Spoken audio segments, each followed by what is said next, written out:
The Palisades fire and Eaton fire, which continue to burn since they were first detected 10 days ago, have destroyed 12,000 structures, killing at least 27 people and burning down nearly 40,000 acres of land, when including damage from the smaller, now extinguished fires.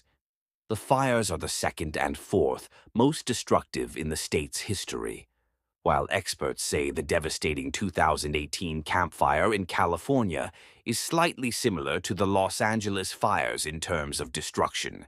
The Los Angeles fires distinguish themselves from others due to the rapid rate of spread and the fact that it is an urban conflagration, referring to a fire that spreads from structure to structure, with buildings and homes acting like the primary source of fuel instead of trees.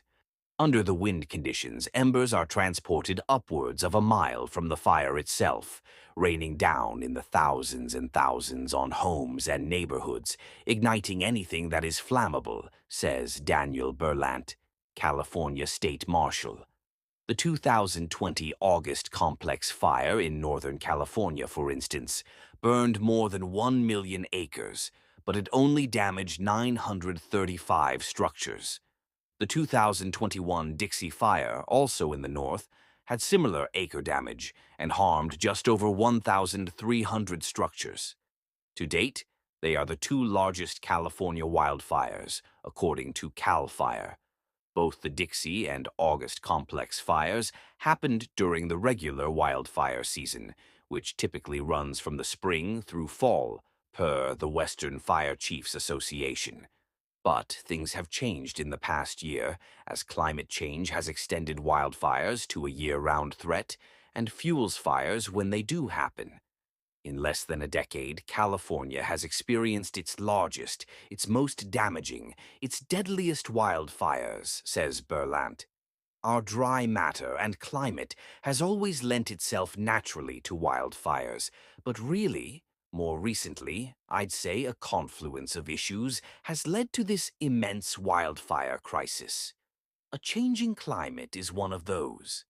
The most recent fires certainly lended themselves to such rapid spread due to the lack of precipitation in Southern California and Santa Ana winds that measured more than 80 miles per hour. The state has rolled out aid for firefighters in recent years. In 2024, CAL FIRE received an additional $2 billion, an investment that boosted their budget up by 47% from 2018. Berlant says that aid has doubled the number of personnel working for CAL FIRE. Agents have focused on three main areas: fire response, community preparedness, as well as forest restoration work. The Palisades and Eaton fire stand at 31% and 65% contained as of Friday, respectively, though winds are supposed to pick up next week that could stifle containment. U.S. Fire Administrator Lori Moore Merrill says that while the death count from the recent Los Angeles fires is still unclear, more lives could have been lost if officials weren't already wary of the weather conditions that put them on alert. We anticipated the Santa Ana winds, the other variables, like drought. So there was a good deal of anticipation that if we had an ignition, it was going to be bad, she says.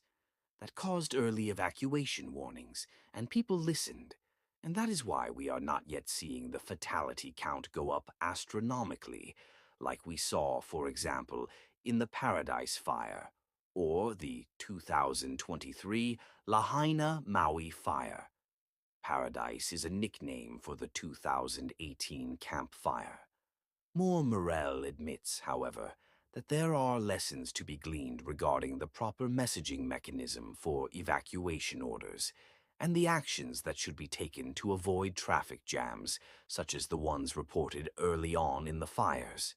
For now, state officials continue to replenish the budget needed to fight these fires. California Governor Gavin Newsom called for an increase of $2.5 billion in state funding for emergency response efforts and recovery in Los Angeles on January 13th. The money would help rebuild schools and increase the preparedness against future threats, which firefighters see as necessary given the latest trends. The Federal Emergency Management Agency, FEMA, has rolled out some relief for impacted residents, issuing a $770 stipend for families to purchase essential items. Victims can apply for other forms of disaster assistance. They have also opened local assistance centers to aid those in most need. FEMA did not immediately respond to Time's request for comment.